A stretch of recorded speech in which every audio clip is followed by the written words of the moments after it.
декан факультета истории и международных отношений, кандидат исторических наук Кафаров Бахтиер Вахубович.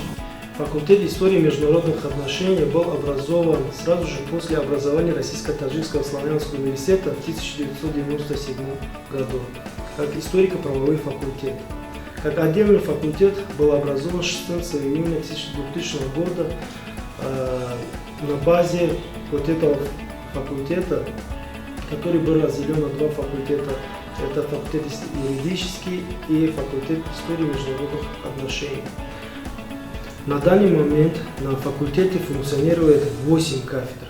Это кафедра отечественной истории, кафедра всеобщей истории, кафедра международных отношений и дипломатии, кафедра зарубежного регионоведения и внешней политики, кафедра английского языка факультета ИМО, кафедра педагогики, психологии и методики преподавания, кафедра философии и политологии.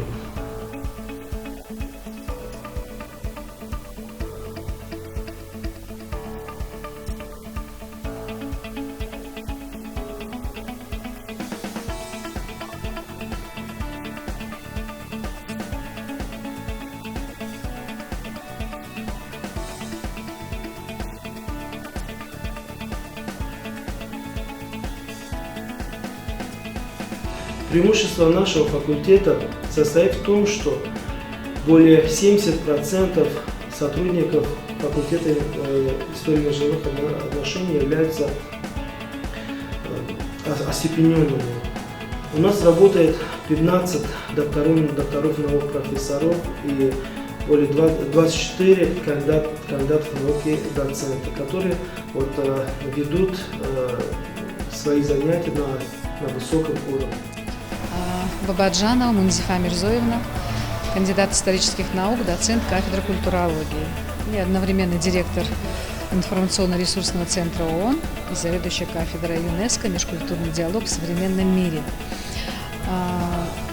В университете уже со дня практически открытия университета нашего преподается дисциплина культурология. Раньше было на всех факультетах, но в последнее время на некоторых факультетах, к сожалению, этот предмет не преподается. И мы студентам даем, и здорово, что это с первого курса начинают изучать, мы им даем знания теоретические в сфере культурологии и изучаем культурологию со дня зарождения культуры и по этапам, имеется в виду и средние века, и новое время и так далее.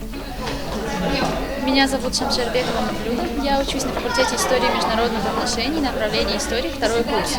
На нашем факультете функционирует 3 основных направления: международные отношения, история и культурология. На направлении истории функционируют две основные кафедры: кафедра всеобщей истории и отечественной истории.